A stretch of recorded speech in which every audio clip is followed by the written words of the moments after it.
Hi. We're here! We're back. Oh. It's after 10,000 years, I'm free. That's how I feel every time we record a show. I know. Have I made that joke before? Nope. Good. I don't good. think so. We were just talking about how they're doing fewer pay-per-views in 2018. So that'll be a little easier for us to keep track of. And they cut down to like 14 or 15 or something like that? Everyone was sort of like, do you guys want to like gear down a little bit? When they went, we've just decided to double the number of pay-per-views. And everyone was like, whoa, holy moly, calm thyself. It was too much, man. Yeah. Like it was proven for people that we don't do this full time. Like if we did it full time, it wouldn't be a problem. It'd be like great. If we were a Dave Meltzer or Brian Alvarez. All that content. Yeah. Apparently that Brian Alvarez guy reviews shows like 4 times. He does like 4 different them? No, like 4 different podcasts, like multiple podcasts. Because he does one with Dave Meltzer. Yeah. And he does one with some other guy. And then I think there's like a third one. You gotta have opinion. You gotta have a lot of opinions. He doesn't say much on the other 2. Fair enough. From what I've heard, but yeah, I think there's like 3 or 4. Maybe it's only 3, but that's crazy. We have so many opinions that we've decided to divide them up. Yeah. Into the next episode that you'll see, which is the actual episode for Survivor Series 2017.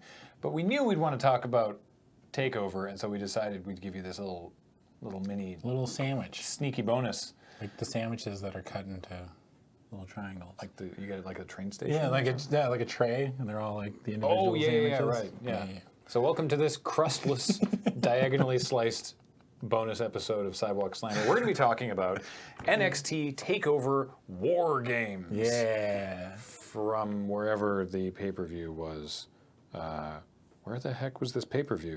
Were they in Houston? Yeah, they were in Houston. Houston, because this was the same venue, wasn't it? Yeah. No, same venue. No, I don't think they were ever in the same arena. Oh, no, they were. They have done before. I don't know where this one was. Let me look it up.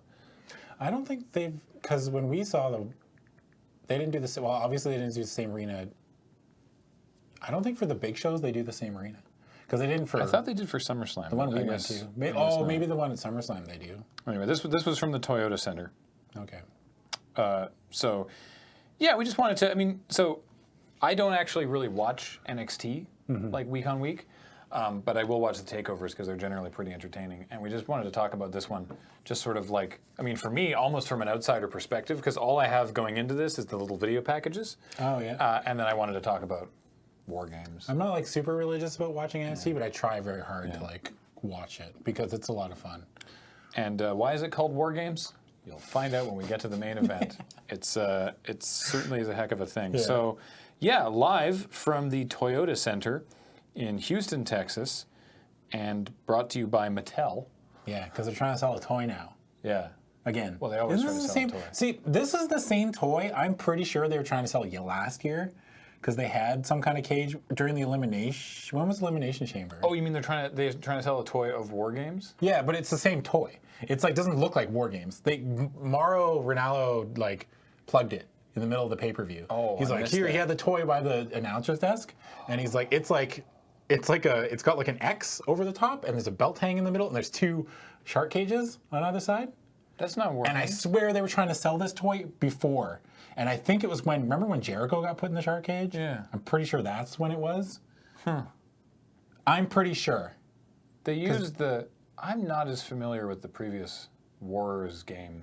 You're not? Did they always have the shark cage thing, or weren't they just in the back? Like the people who weren't yeah, well, in some of the War games, they're actually just standing outside. Like, each team is on opposite We'll come back to the main event. So, okay, the first match was Kassius Ohno versus Lars Sullivan. Yeah. I've never heard of or seen Lars Sullivan before. He's been doing squash matches on NXT. Okay, he's Obviously. this like big. He's huge. He looks like latter career Gene Snitsky. Yeah, or he looks like if you made Shrek into a human. Yeah, like he's got this pound for pound. He's got this like incredible chin and just is like this pile of dude. His muscle. legs are huge. He's just a big mean guy. Yeah, he's like Braun Strowman, but not as tall. Yeah, he's just a big dude. And then Kassius Ohno was in NXT and this is Chris Hero? Yes, Chris Hero. He was in NXT, and then they let him go, and then they brought him back. Yeah. Do people like Kassius Ohno? Like, you mean like the NXT crowd? Yeah. I think they do, but see, the main criticism, and this is only stuff that I hear from other podcasts and everything, is that Chris Hero / Kassius Ohno has always had a bit of a weight problem. Okay. And a lot of people think it's holding him back, but I've also heard rumors that he has like one of those weight problems that he just can't get it off. Right. Like he obviously works hard. Yeah. Like I don't see what he does on a day-to-day basis. I'll agree that maybe he looks a little soft around the midsection. Yeah. But so do I. But I'm not a wrestler. But whatever. That's neither here nor there. I think his outfit makes him look stupid. Yeah, it's not flattering. It's not a flattering outfit. No. And he just kind of seems to move slow and like not that exciting to watch. I like him. Okay. But I like... He did like a discus clothesline that was like, da-da-da-da-da-da, wham! And I was like, that was like the most telegraphed... To me, it looks powerful. That's what I think he's going for, is like that strong style, quote unquote. I like it. I like Kassius Ohno. Fair enough. And I always, every time I see him now, I'm reminded of that sign we saw at PAX Prime, and it was the Oh No blob. Oh, yeah. And it was saying Ohno's name, like, oh no. Oh no. This was like the perfect big man match, though. They beat the crap out of each other. Yeah. It was a lot of fun. I liked it. It was like three or 4 minutes. It wasn't that long. It wasn't... Knowing basically nothing going in, I figured that Lars Sullivan would win because they were talking about how he was basically undefeated in however many weeks. Yeah. And it was like, oh, okay, so they're building this monster. Yeah. So, okay. Okay. Sure. Yeah, Lars Sullivan won. I could see Lars being on the main roster. Big dude. Second match was Aleister Black versus the Velveteen Dream. Now, during Desert Bus, I was like, give me a random wrestler entrance and theme song, and I'll try to do their entrance. And then the person on tech didn't watch wrestling either, and so they just went to the WWE Music YouTube channel, and they were like, this one looks interesting. And I was like, I have no idea who this is. And I was like, okay, we'll have to pick another one. And it was Velveteen Dream, and I've like, there's a picture of him with the glasses with the third eye, and I was like, I have never heard of this person. I don't know who they are. I don't watch NXT. Yeah. So this was my first introduction to Velveteen Dream, and really my first Aleister Black match that I've seen, even though I was vaguely aware of who he was from previous NXT stuff. And so I was like, okay, I don't personally have anything invested in this, and I watched the video package, and it was basically that Velveteen Dream wanted Aleister Black to just recognize that he exists. Basically. Specifically say his name, but like it was basically just sort of like, acknowledge my existence. And it wasn't clear from that video package, and it remained, to me at least, it remained unclear throughout this match whether there was a face or a heel sort of dichotomy here. It just sort of seemed like two guys fighting. So I had nothing invested going into this. This was, I think, this was the most entertaining singles match of the night. This was like really interesting to watch and lots of fun. Yeah. Just two people who really know what they're trying to do with their character. Yeah, it was awesome. Like, Velveteen Dream is like, obviously like, kind of like Prince. Yeah. But mixed together with Goldust, but not as forward. Yeah, I mean, definitely like sexually forward, I guess. Well, definitely, Goldust was supposed to be androgynous, which I think that's the kind of thing he's going for too. Velveteen Dream. Well, I don't think Velveteen Dream is trying to be androgynous, but maybe a wide spectrum of sexuality. Yeah.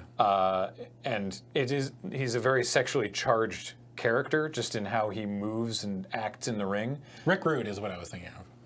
Oh, yeah. So, there's a lot of the, like, look at my amazing body, but there's also the in-your-face sexuality aspects of, for example, Goldust, but not in a way that's like, I'm gay, isn't that hilarious? Yeah, no. Because he's not necessarily gay. No, he's not. It's very difficult to pin down, which I think is totally intentional and much more interesting.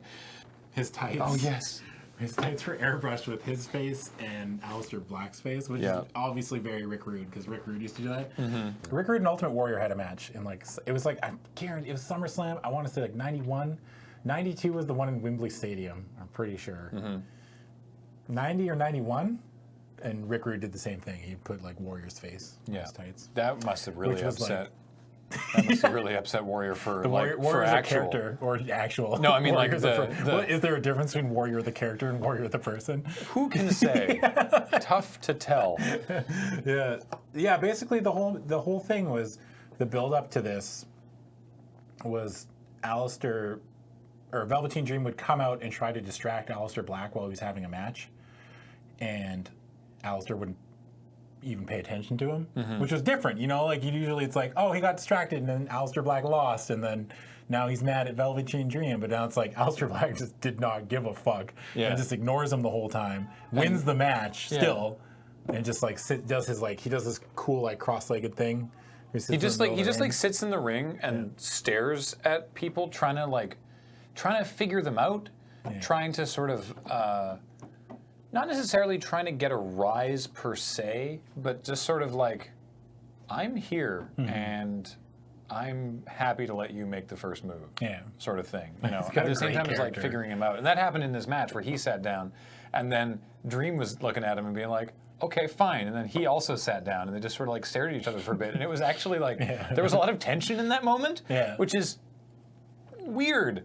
It's unusual to be like, yeah, they just sat in the ring and it was really tense. Yeah. But it's not often that you get that. There was a lot. It was just really interesting in-ring storytelling. And like I said, I couldn't tell by crowd reaction who the crowd was behind, because they seemed to be behind both of them. Yeah. Couldn't tell from the video package if there was necessarily a good guy or a bad guy, because it's like Velveteen Dream was being antagonistic, but Aleister Black came across kind of like a dick, and so it was a little unclear, but... A lot of people have a problem with the whole, like, who's the face and who's the heel thing. Yeah. And I think that as we've progressed, even in this year alone, like, we've progressed to the point where there are a lot of matchups where it's just, like, kind of a gray area. Yeah. And they let the crowd can cheer for who Which they I think want to. is great. I think it's cool. Yeah. And it's different, and that's the kind of era of wrestling we're in now. And, I mean, love it or hate it, like, it's kind of just, that's where it's kind of progressed. Yeah. And I think that that's kind of like I guess some people call it the John Cena effect. But this was super interesting though, because it wasn't like they weren't playing to good guy bad guy tropes. It was just sort of, it was. They're both just being their characters. Yeah. And at the end of the match, Aleister Black wins the match. Yeah. And then gets a mic and acknowledges Velveteen Dream's existence. He says, "Enjoy infamy, Velveteen Dream." And Yeah. the crowd was like chanting, "Say his name, say his name, say his name" throughout the whole thing. It was pretty great. So it's like it's a victory for Aleister Black, but also kind of a moral victory for Velveteen Dream. And it was like, oh, it's super interesting. I loved how Velveteen Dream looked when he was like at the end of the match. He was selling the black mask, like holding his jaw, but also like reaching out towards Aleister Black when he's doing like the cross-legged thing. Like right when he said his name, it was awesome. Yeah. It was so much fun. This match was a lot of fun, and I could see this match topping a lot of people's year-end list. It was really good. I got to go back and just remember what matches happened this year. Because Oh yeah, we got to do that at some point. Yeah. Next, they played a video package which was very helpful for the women's match. This is a fatal four-way women's match for the vacated NXT women's title. After 700-something days, It was only 500. It wasn't 700, but she wasn't there for 2 years. Well, because I guess it's been vacant for a while though, because she left due to injury. I don't know. Anyway, after a longer win streak than Goldberg, Asuka vacated the NXT Women's title undefeated to join the main roster. Yeah. And we'll be talking about her in the Survivor Series episode because she's part of Team Raw. And so this is a fatal four-way match, and. Going from, again, so I don't watch NXT, so going from the video package, it talks about Kairi Sane, who is a pirate princess. So she won the Mae Young Classic, which was a women's-only tournament that they had, which apparently was great. And I didn't get a chance to see, but I do want to go back and watch it. And has an astonishing elbow drop, where she just gets amazing height and just leads with the elbow. And so she won that, but also her character, and so she's also a very stiff Japanese wrestler, similar to Asuka, but also wears like a pirate hat and has a spinning like captain's wheel prop, which is totally adorable and ridiculous. Peyton Royce, who is from Australia and looks like she's from Australia and is just like a complete like prissy queen. Like She's iconic. one half of the iconic duo with Billy Kay. Billy Kay, yeah. Nikki Cross, who is part of Sanity, who actually we saw at TakeOver San Antonio last year, and her thing is that she's crazy and Irish. Yes. She's the Belfast Banshee. They call Killian Dane something like that too. Oh, he's the Beast of Bannockburn. That's yeah. And Ember Moon, who is a werewolf. Possibly. That's actually the perfect way to sum up those 4 characters. Unproven, but Unproven werewolf. we believe she's a werewolf. Yeah. Well, this is the moon, and she's got the eyes, and she howls, and it's like, are you a werewolf, or is your other kin a werewolf? Anyway, so my expectation going into this was, as much as I'd like to see the title just progress smoothly to Kairi Sane as another just dominating Japanese lady in this division, and that it would probably go to Ember Moon because she and Asuka at least had an extensive rivalry for the title, and Ember Moon I know she has a lot of fan support, and she had a lot of matches for the title, which was ultimately unsuccessful. Yeah. So that was my guess based on the video package. Turns out that was correct, but this was a cool match. Yeah, dude, I really liked this match. It wasn't it felt like, I don't know, from like a mechanics perspective and as me watching it, it felt kind of busy up until there's a point where Ember Moon just kills Nikki Cross on the outside with the power bomb. Man, Nikki Cross takes some bumps. Yeah, dude, it's crazy. Like, yeah. I wouldn't do it. I'd be like, you want to take a power bomb on the outside? I'm like, nope, I'm good. I was like, I'll pass. Yeah, and then it kind of like, it went, it wasn't a long match. It was like, I want to say it was like 10 minutes or something. It felt quick. Yeah. It felt quick. I'm trying to think of other spots. My memory is so bad. I should really be writing notes still for these. Kairi Sane's elbow it's just a thing of beauty to watch. It's awesome. Who did she hit it on? She hits on Peyton Royce, I think. I want to say somebody. She murders. It's sort of like Royce and Nikki Cross. Oh yeah. Like she hit. I believe she did most of the damage in storyline wise. Yeah. As William Regal would have it, she did the damage to Peyton Royce, who was on top of Nikki Cross, but then tried to pin Nikki Cross, who didn't take the brunt of the elbow, so she wasn't able to pin. They also did a big, they did a Tower of Doom superplex out of the. Do you think that's happening like too much? Nah. It's impressive looking. Yeah, it's still fun. The Tower of Doom is when you get like multiple people stacked in the corner and you fling them across the. Yeah, and then Ember hit a pretty impressive like double. Her finishing move is called the Eclipse, and she does like a top rope stunner. Basically, she jumps off the top rope and catches them, and they spin around. And she did it to Peyton Royce and Nikki Cross. Yeah, at the same time. At the same time, we were kind of like bear hugging each other a little bit. And then she pinned it was super cool. Pinned Nikki Cross for the win. And then there was like a nice little moment afterwards where Asuka was there. Asuka came back to give her to hand the title over because they'd been fighting so much. Yeah. And then they hugged about it. It was great. It was pretty great.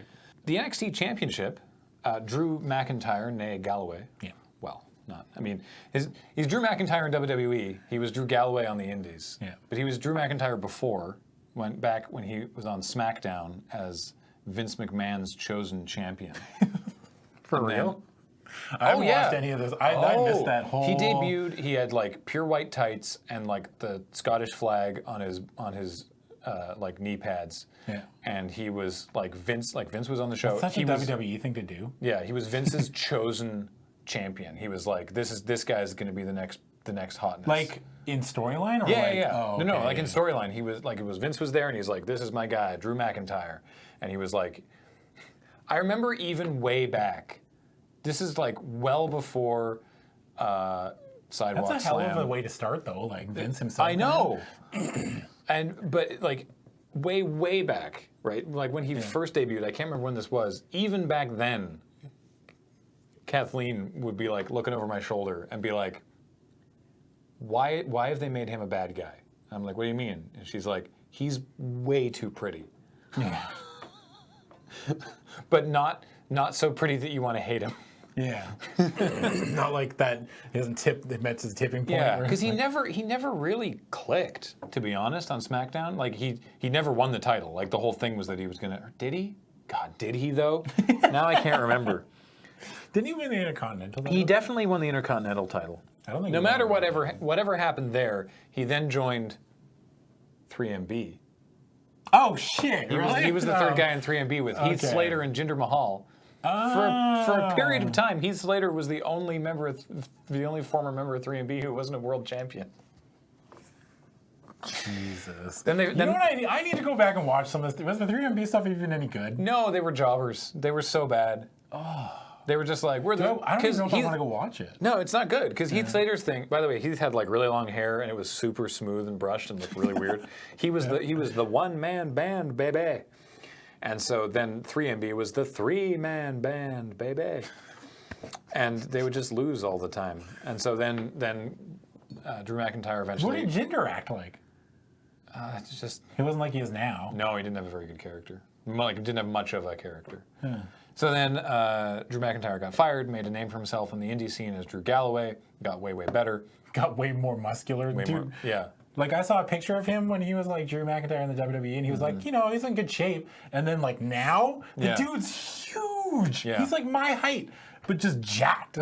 Just, like, unbelievably jacked. It's crazy. And so he came back then, and they put him into NXT, at least for now, and he won the title from Bobby Roode, right? No, wait. Yes. Yeah, he beat Bobby Roode. Beat Bobby Roode for the title. I didn't think he was going to beat Bobby Roode, but he did. Well, then Bobby's up on SmackDown. So this is Drew McIntyre defending against Andrade Cien, in air quotes, Almas, who... What does the Cien stand for? I've never actually bothered. It's just a nickname. Yeah, what's it mean? I don't know. I could look it up. You should. I really want to know. What does Cien mean in English? 100. Oh, keeping it 100. Ah, he's the 100 emoji. Andrade 100 emoji, Almas. Yeah, I will not lie. Almas has grown on me. So, as I understand it, and correct me if I'm wrong, because you have a better understanding of NXT than I do. As I understand it, Andrade Cien Almas was a very popular, talented luchador in Mexico. Yes. And came in with a big head of steam in terms of... Well, they took the mask off. Yeah. So when he came to NXT, took the mask off him. Yeah. He's like a pretty dude. But people were like, this is great. He's awesome. He's going to be great in NXT. And people were really excited about it. And then he kind of sucked. Not because he's bad in the ring, but just sort of landed with like a wet thud. He showed up like wearing suspenders and a fedora. Yeah. It was really weird. And like they didn't really know what to do with his character, and then people were like hyped to see him, and then sort of realized they were like, oh, this is not what I thought it was going to be. But then he's turned around and gained a lot of that back and sort of found, this is the point of NXT, to sort of found his footing as what his character is supposed to be. And they were like, is he a face, is he a heel? They tried both and like nothing was really working. And they paired him up with Zelina Vega as a manager. Yeah. And basically it looks like this feud was Cien had gotten back to a point where his character felt like he should be challenging for the title, and Zelina kept harassing Drew McIntyre, being like, hey, Cien wants a title match. Cien wants a title match, and getting like more and more aggressive about it, in which I believe culminated in like stapling a contract to Drew McIntyre at one point, or sticking somehow a contract was affixed to. I don't think they stapled in this video package. I don't know, but and then McIntyre's like, if he wants one, he can come and tell me himself. Yeah, and basically just belligerent. Just harassed Drew McIntyre into being like, fine, I'll give you a match. There was like this totally awesome character arc for Almas that was from when he debuted, and he was like this kind of like supposed to be kind of like this fancy kind of charismatic baby face that we were supposed to cheer. Because he debuted a good guy, even though he was dressed like a twit. Yeah, and we just like, nah, we don't, no. We saw the suspenders and the fedora. If you wear a fedora, you were just universally, like, what is the first thing you think of when you think of a fedora? Yeah, it's not gonna play well. Milady. That's the first thing you think of. It's the fedora, and it was like slacks, like white slacks, and then real thick suspenders. No shirt. To be clear, no shirt. Yeah. We may not have made that point relevant enough. Real thick suspenders, no shirt. A lot of people and just the sitting there fedora. like, what's wrong with suspenders? This guy hates suspenders. Yeah, no, what's we wrong with fine with suspenders? No. suspenders. You gotta have a shirt on though. And he just came in and he's like, hey, and everyone's like, oh, could you not? But so he debuted and everyone's like, oh, kind of lukewarm on him. And he actually just lost like at every takeover. There was also that. There was also that. Yeah. So he just kept losing. And I don't know if it was just that was their, I highly doubt it was their plan. Like this great arcing storyline. I just don't have enough faith. No. So he, like, with the takeover we went to, he lost to Bobby Roode. I mean, not Bobby Roode, Roderick Strong. Roderick Strong, yeah. He lost to Roderick Strong. And then the next takeover, the one in Brooklyn. I want to say, he actually beat Johnny Gargano. And that was kind of like where things started to turn. That was before, is it Selena or Zelina? Zelina with a Z. It was before Zelina. And then he was like, well, I need to win more. But he was like losing matches because he was showboating. And then he got Zelina, and Zelina was like, no, you cut that shit out. You stop showboating, and you finish the match. And then she would like catch him in matches like showboating. Yeah. Like, no, like sprayed him with like a water bottle. Like, no, like stop it. And so he stopped doing it, and he started winning matches. Managers can be really, really good for character development. Yeah. And I hope... This is the perfect example. The rumors are that Vince doesn't like managers, which is, I hope is not true, but I mean, I don't know. I have a complaint related to Survivor Series that we'll talk about. Okay. But then, she was great. This match, and she was awesome in this match. There was a point where she tried to give Drew McIntyre Hurricane Rana outside, and he just caught her and like lifted her back up and put her back on the apron, which was great. Yeah. Almas and... There was a point in this match where she put Almas's foot up on the ropes. Yeah. And it was kind of awkward because Drew, I can't remember what the knockdown was, but Drew got Almas on the ground and then went to pin. It was like leaning down to pin him, grabbing the leg. He was going to grab the leg closer to the ropes and then like awkwardly shifted direction at the last second to grab the other leg. And I was like, oh, she's going to put his leg up for a rope break. And if Drew knows if he grabs that leg, that bit won't work. Yeah. And then that's exactly what happened. And I was like, that's awkward, guys. But, you know, I can't keep track of all that stuff. That was really the only hiccup in this match. Yeah. And there was a great near fall right at the end where Zelina got in the ring and gave Drew that, like, spike Hurricane Rana that Kalisto does to Drew. Yeah. And then Almas hit his DDT, and it was awesome near fall. And you were just like, holy crap. And then Drew Galloway hits the Claymore kick, and Almas kicks out, and the crowd's going nuts. Like, the crowd is absolutely going nuts for Almas. It's crazy. Yeah. I've never seen that. No. Like, up until now. Obviously, this is a point that, like... The character progression worked. Yeah. And then Almas hit his DDT, or Drew went for the Claymore again, and then, like, crotched himself. Yeah. And then Almas hit his DDT... like from the ropes, I think. And this apparently, Drew McIntyre was holding onto the rope when he went down, and he tore his bicep. So he's out till April. Oh, rough. Yeah. And we thought that he was getting called up, because that's the only way Drew McIntyre was losing that title. Yeah. Because he's not going to like just stay in NXT. I don't think. Maybe he was getting called up, but now he just won't when he's back from... But now he can just debut after WrestleMania, I guess, if he's back in April. Yeah. So... I don't know. It sucks for Drew. The match was awesome. Almas is growing on me. I'm excited where it's going forward. I don't know who his next opponent's going to be because, like, could it be Adam Cole? But Adam Cole's going to be a babyface no matter where he wrestles, no matter what he does. Yeah. Because we all love Adam Cole. I love Adam Cole. I couldn't tell if he was meant to be a good guy or a bad guy. Who?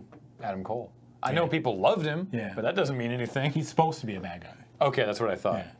Because next we have... the WarGames match. Yeah.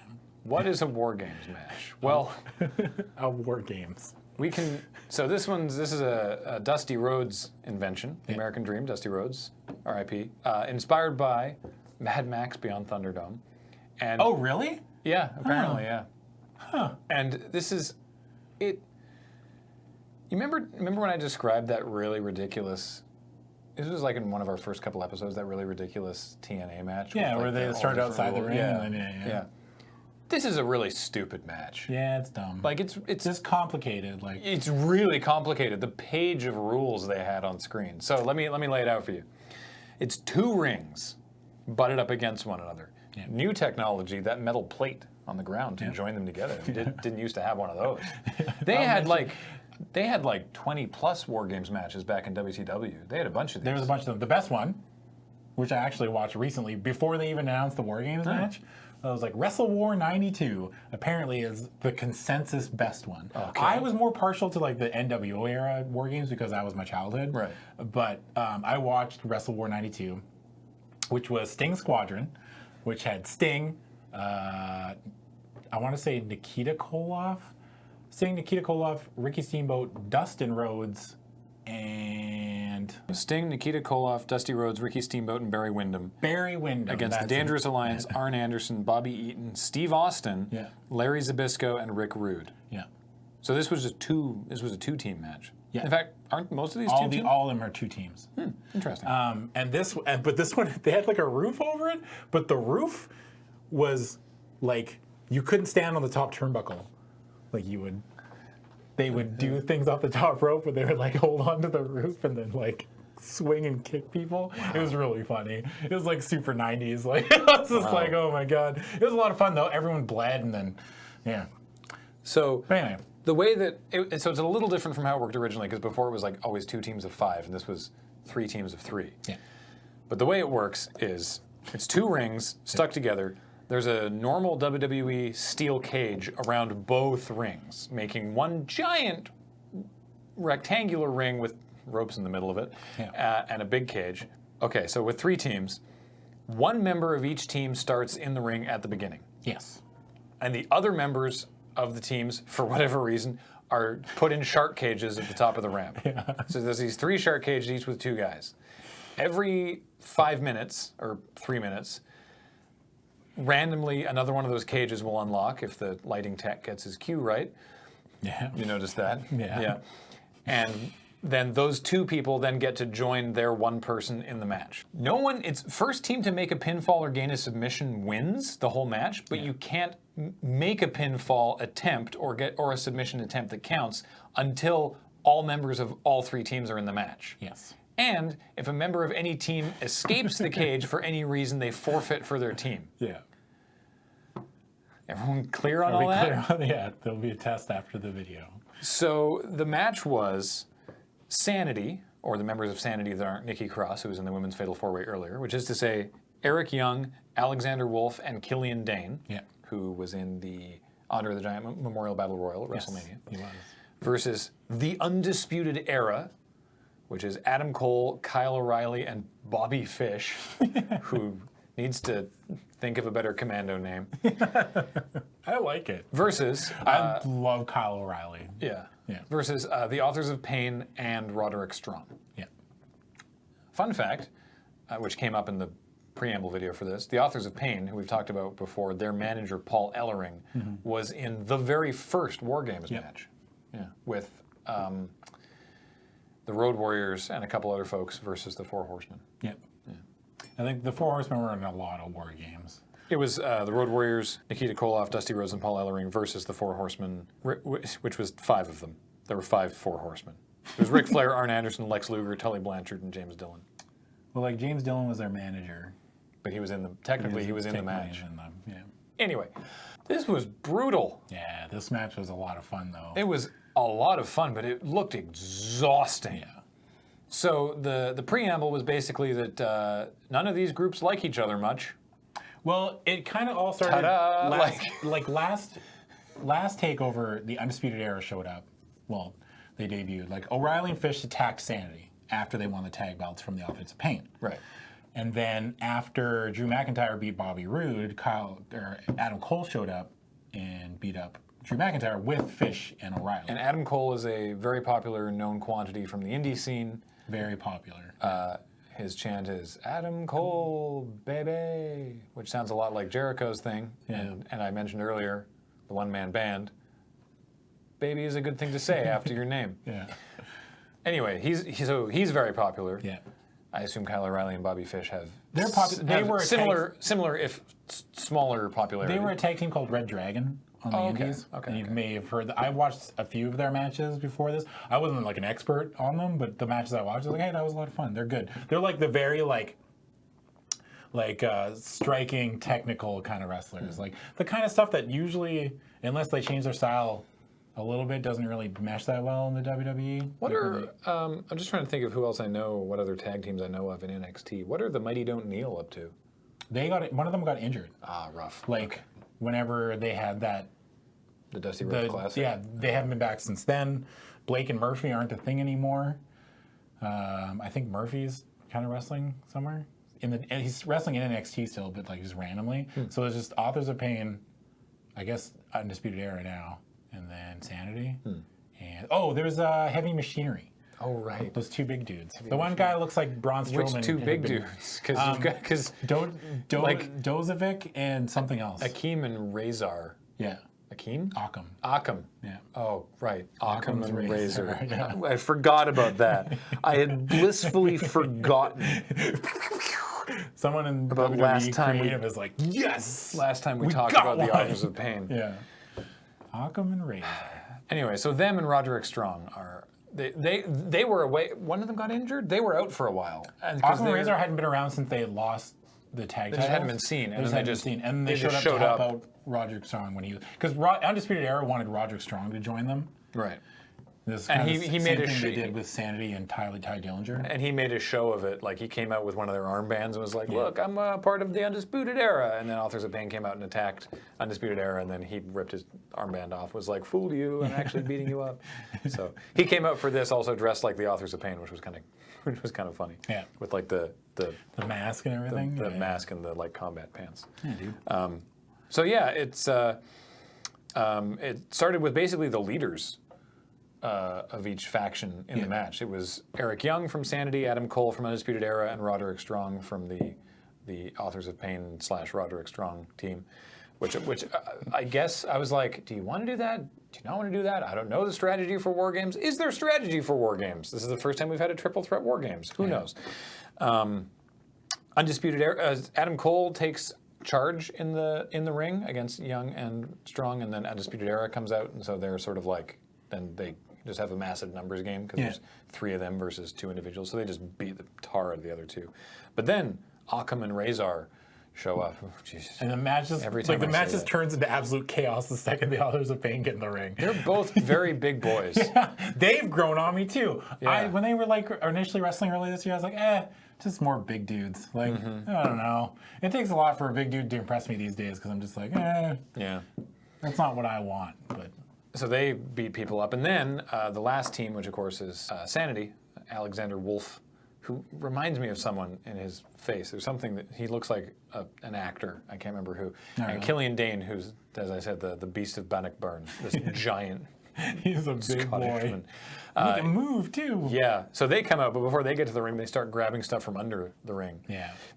To really change the landscape of this match. The crowd's chanting for tables, and they get the tables, and they put the tables in the ring. And the best part, and I think might be my favorite moment of the year, was when Killian Dane locked the cage and then swallowed the key. It was awesome. I was like, yes, wrestling. The best part about it is that, at the end of the thing, after the winners are there, nobody can leave. Yeah, it's like they're all locked in there forever. They just get the chairs and start sitting down. Yeah. Everyone, all the people on all 2 losing teams are just scattered around the ring, and the people in the winning team are like, well, I guess I'm going to sit in one of these busted steel chairs then because I can't leave. It was so great. I was like, and especially it felt like the mood of the match changed.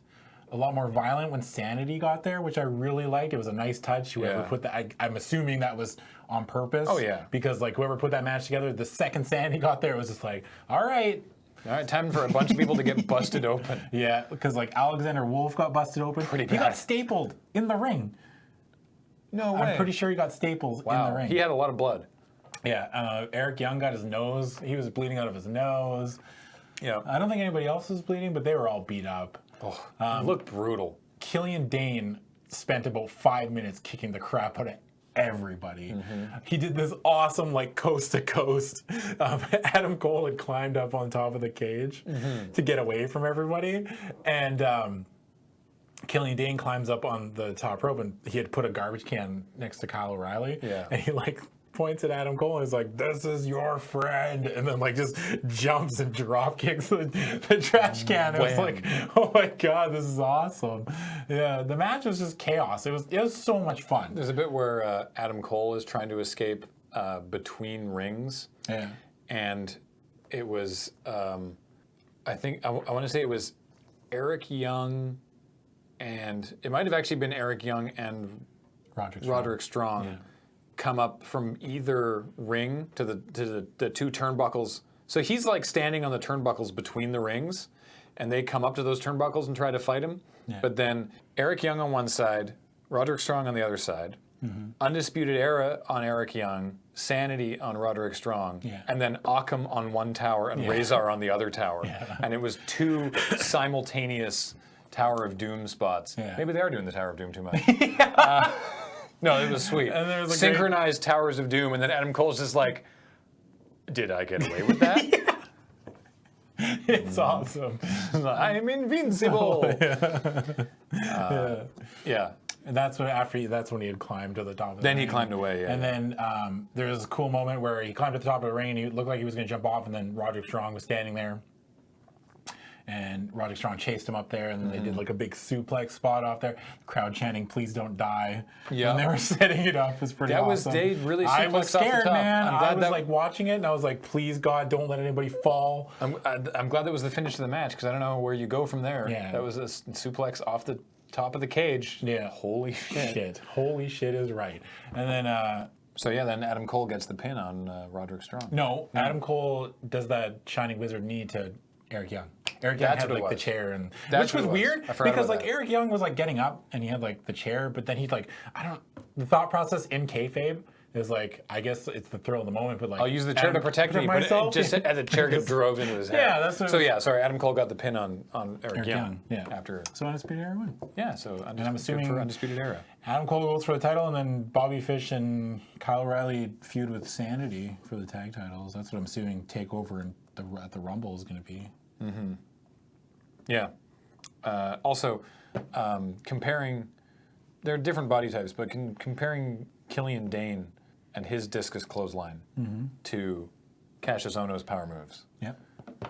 When it looks powerful when Killian Dane does it. Okay. To me, anyway. Yeah. Not as much when Kassius Ohno does it. I'm biased towards Kassius mine. Ohno because I've always kind of liked him, like as Chris Hero, the stuff I've watched. So I have no dog in the fight, so I've just been sort of like, the arm thing looks dumb. His whole outfit doesn't do him any favors. No, the basketball jersey doesn't. It's like Nia Jax. It's just her outfit doesn't do her any favors. No. You know, gotta tweak the costuming a little bit. Yeah. Anyway, that was NXT TakeOver. This isn't meant to be an exhaustive thing. It was a shorter show anyway, but that's it for this little mini episode. You'll be seeing the Survivor Series episode as soon as Ben can get that out the door. Also, he's working on loading time for Desert Bus, which turns out we have a lot of footage for. So, he's going to do that as quickly as possible. But we figured putting this in its own thing would give us a little chance to go a little deeper on WarGames without bogging down the Survivor Series episode. It was a lot of fun. I say this about every NXT show, but it's like, I like it. It was super fun, yeah. It's always good. So until next time, I'm on, just sort of real quick, I'm on Twitter at Graham_LRR. Yes, and I'm on Twitter at WakeUpSuper. And this show and all of our stuff is brought to you by you and your support of our Patreon at patreon.com/LoadingReadyRun. Thanks so much, and we'll see you soon for Survivor Series. Bye-bye. Bye.